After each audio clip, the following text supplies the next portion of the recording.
Let's take a few breaths together. Exhale first, let it out. Take a deep breath in and let it go. Another deep breath, breathe in, letting it go. Together, one more time, breathe in and let it go.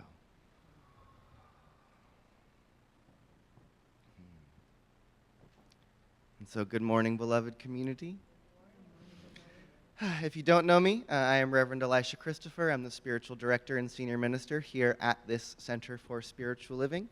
I use they and them pronouns, and my ancestors on my mother's side came to this country from Holland and Austria, and on my father's side from Ireland and Scotland. And I realized that, we introduce ourselves this way, many of us here on this stage in our services, and I want to just remind us briefly why. Right? One is the pronoun introduction is an act of advocacy. Right? It's a way of saying this is a safe space for people who might identify outside of the gender binary or the heteronormativity. Right? It creates a safe space, a sanctuary. Right? Also, speaking to our ancestors and where the people who came before us came from and how they got to this country, there's sort of a twofold invitation there. One is to remind us as a community that every one of us, many of us, most of us at least, are descendants of immigrants. That this is a nation of immigrants. And that our oneness is part of this beautiful diversity and this tapestry of humanity. Right? The other piece of that is when we call on our ancestors, when we speak their names, when we call them into the space, when we introduce them with ourselves, just like the song we heard about the angels, when we call upon them, they come. Right? And so by speaking our ancestors, our ancestry, our heritage into the room, there's this invitation that who you are hearing is not just a person who's speaking, but it's everyone who stands behind them as well. Right? And so we're calling upon a greater power. Right? We use our land acknowledgement as a way of acknowledging the sacredness of the land and the people who were here before us, to acknowledge the history, to acknowledge the sacredness. Because we live in a society, in a world that in a great big way, many people have forgotten the sacred. And many of us are victims of a culture that has separated us from our connection to the sacredness of the planet, the earth herself, that has separated us from our connection to our ancestors, and that has often even separated us from our connection to ourselves and our own true identities. Right?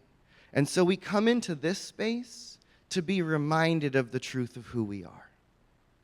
And I want to remind us yet again that the truth of who we are is that each one of us are the living embodiments of the infinite creative power that has created everything. Right? We say there is only one life. That life is God's life. That life is perfect. That life is your life, my life, now. Right? Breathe that in for a second. That the truth of who you are is that you are the life of the infinite. And I've been thinking about this recently, that in the last number of years, this organization that we are all part of here in this place, the Centers for Spiritual Living, one of the things I love about that name, Center for Spiritual Living, is it doesn't necessarily just mean that this place is a center for spiritual living. It also reminds me that each one of us can be a center for spiritual living. That each one of us can be the living, breathing emissaries of oneness everywhere we go. Living in awareness of the sacred, living in awareness of the truth of who we are, letting it look out through our eyes, and then allowing that reflection to be seen in others as we move about the world. And the thing that I've been feeling recently is that in that invitation, there's a deep call for all of us. Because we are living through a time of radical transformation. And I have maybe a question. How many of you are interested in awakening? Or becoming enlightened? Or at least seeing the truth wholly and completely as it really is? All right, great. Well, it turns out that there's a crash course in awakening happening on planet Earth right now. Right?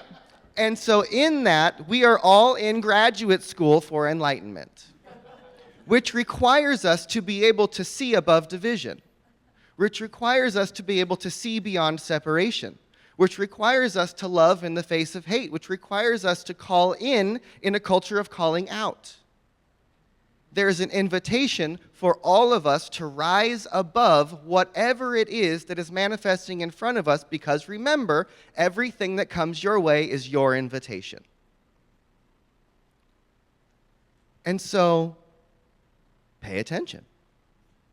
Look around. What's catching your attention? What's come your way? Right? Because there's a whole bunch of stuff up in our nation, in our communities, in our bodies, in our families. Wherever you look, there's something, I promise. There's something there for you. But I want us all to think about this as we look out and we see whatever we think might be wrong, and remind yourself that whatever it is that you see was put there for you. And what do you do with it? Because every one of us has our own path to awakening. Every one of us has our own separation, our own confusion, our own dis-ease, our own whatever it is that we have to overcome. And it's in overcoming it that we discover the truth of who we are. So breathe that in. Maybe even go within for a moment. Someone said to me, you can create a Venn diagram for anyone and help them figure out exactly what's theirs to do in the world. It's two circles. One circle is whatever brings you the most pain in the world. The other circle are your gifts and the things that you love to do. Your purpose lies where those two circles overlap. How does your gifts, your talents, your bliss, your love support, fit, fix, heal, open, overcome, create anew that thing that brings you pain?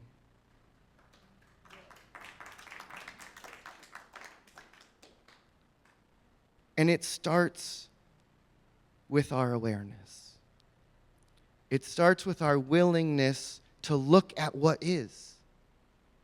You know, so much of, I think, the fallacy of new thought and of metaphysics has been only think positive thoughts, don't look at anything that's bad, and that way you can just stay in your little mind bubble and everything will be perfect, and if you do it right, you'll be abundant and healthy and it'll be great. Which is true to a degree, but that bypasses our growth opportunities. And our growth opportunities are the things that challenge us, the things that actually force us, make us, invite us to become something more than we've ever been before. What if everything that comes your way is actually the answer to your prayer? And what if you are the answer to the prayer of all the things that are coming to everyone else? What if you were the answer to the prayer? How many of us like sci-fi and time travel movies and stuff? Okay, good. Enough of us. So you know, in time travel movies, there's this idea that if you go back in time, you can't change anything. Because if you even do the smallest little thing in the past, it could change the whole trajectory of the future. Do you realize that right now you are in a past of a future? So in sci-fi, we have this lovely idea. You can't change anything. Even the smallest thing could create a huge ripple that changes the whole world. What if that's also true now moving forward? What if each one of us are willing to make those little tiny insignificant changes that we think really can't make a difference anywhere? But what if that one little change that you made was the change that could change the world? That could heal your community, that could heal your family, that could open up new possibilities. So let's start to live as if these tiny little actions, tiny little thoughts, shifts of behavior, shifts of ways of showing up, doing, and being can have massive effect on the world. What if you are the one the world has been waiting for? You, actually you.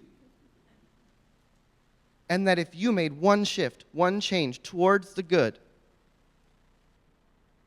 who knows what ripple effect could come down the line?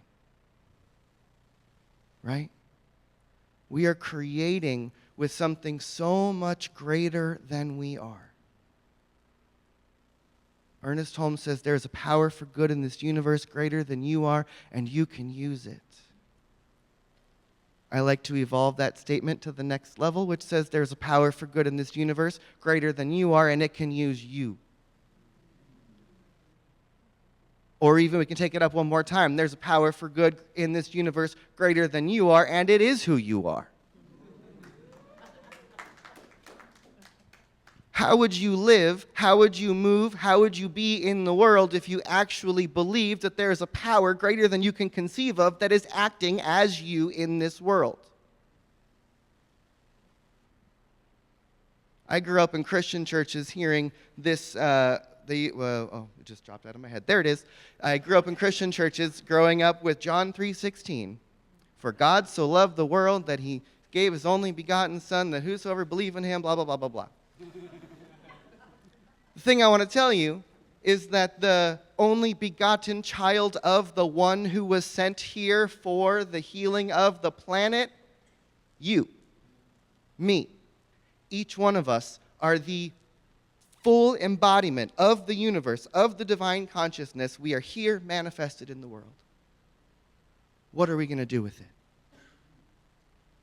There is a huge opportunity in front of all of us to step up and become the Messiah, the Savior, the Buddha, the next whomever you think is coming. It's you.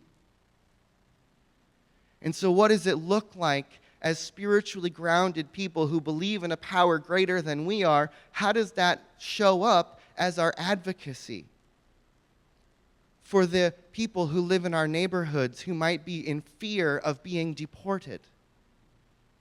Of the people in our families and in this room who might be in fear that our relationships or our identities are being oppressed? How do we show up in the face of that? Because each one of us can be the comforter. We can be the healer. We can be the lover. We can be the medicine that is needed. And it happens as us, through us.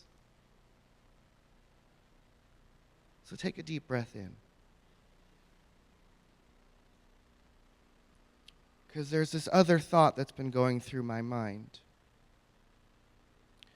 Ernest Holmes in the Science of Mind textbook says that anyone who lives in close contact with the indwelling God can become a revealer of truth.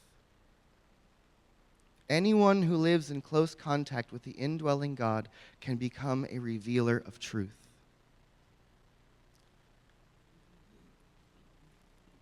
And he also says that anyone who courts a particular principle can be the embodiment or the way that that principle shows up in the world. So here's what I want to ask you. Take a deep breath in, and maybe even close your eyes for a moment. And just think to yourself again about that thing in your life or in the world that hurts your soul. That thing that is, you go, seriously? Remember that? Whatever it is. And then I want you to think about and see if you can find this in your heart or in your mind.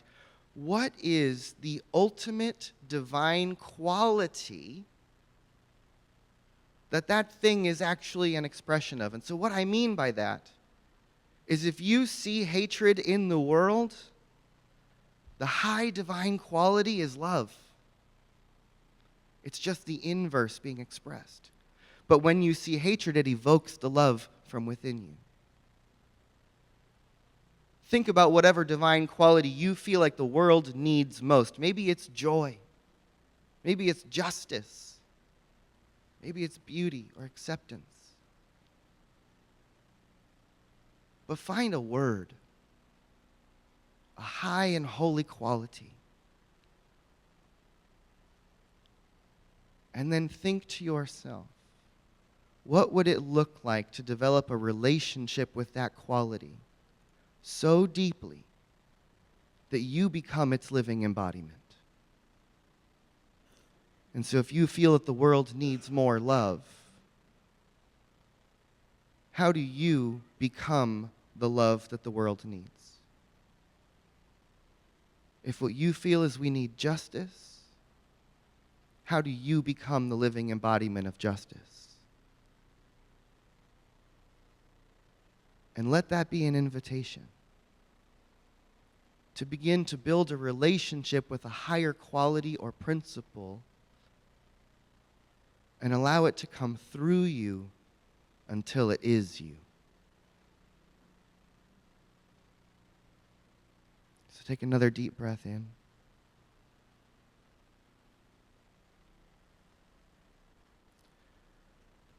And Lauren, if you want to join me in this. Before we go into prayer, I want to ask everyone to rub your hands together.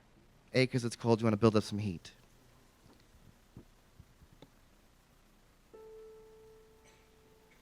And as you rub those hands together, you might start to feel some heat, some tingles, some energy. Pull those hands apart. And then I want to invite you to face your palms forward. And take a deep breath in. Because in the Science of Mind textbook, Ernest Holmes says that there is a presence that goes before each one of us, that makes the way easy and clear, that tells us what to do, when to act, and how to do it. Jean Houston says, there is a lure of becoming that draws each one of us forward. So just imagine for a moment with your palms facing forward that you can feel that lure of becoming for yourself. Imagine that beaming out from your heart space from those palms is a path that is yours to walk. Your unique, individualized call of living into these divine qualities, of becoming the presence of healing in the world. And imagine for a moment that you can just feel the energy of the path calling you forward. And perhaps even way off in the distance, there's a voice whispering into your heart and your mind that says, come be me. Come be love. Come be joy. Come be justice. Come be balance. Come be beauty. Come be creativity. Come be more than you have ever been before. And then allow yourself to reach out even further into that path, into that energy that's in front of you. And then as if you could just reach out far in front of you and grab that realization, that fully fledged, formed version of yourself, and then pull it into your heart and bring your hand to your heart and feel that opening of possibility. Feel that pathway that is laid out before you. And know that its wisdom speaks through your heart. So feel down deep.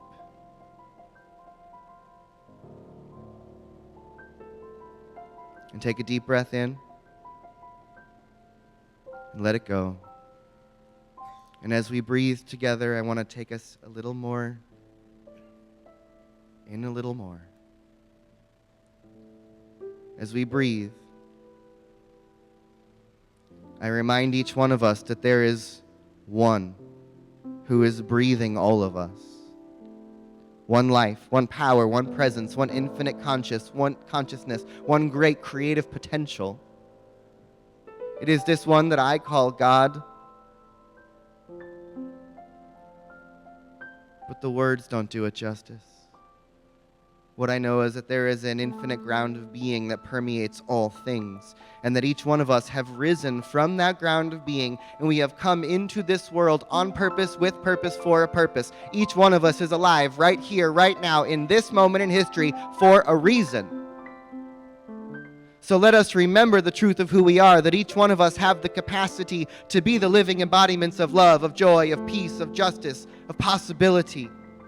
That each one of us is a living prayer, that indeed each one of us is the answer to the prayer. That the prayer has been prayed for generations, and we are here now in this moment for the awakening, for the rising of possibility, for the yes to the more of us. So let's breathe in today, remembering the truth of who we are. That we are sourced, that we are backed, that we are filled by a power greater than we can conceive of. And that there is no power outside of me, there is no power over me, there is only the power within me. And so as we live into it wholly and completely, we can reveal whole new ways of doing and being. And we can breathe in with gratitude that we have this beloved community to support us in our process, to remind us of the truth that we are seeking, and to remember who we are becoming. So I surrender in this moment to that infinite life force, to that infinite power and presence that is always working towards the good. Whether I can see it in a given circumstance or not, I know wholly and completely that there is a power for good in this universe greater than we are, and it is who we are. So let's act like it, let's live like it, let's show up as the healers, as the peacemakers, as the ones we have been waiting for. And so in gratitude, I let this rest. I let it be. We let it land. And so it is.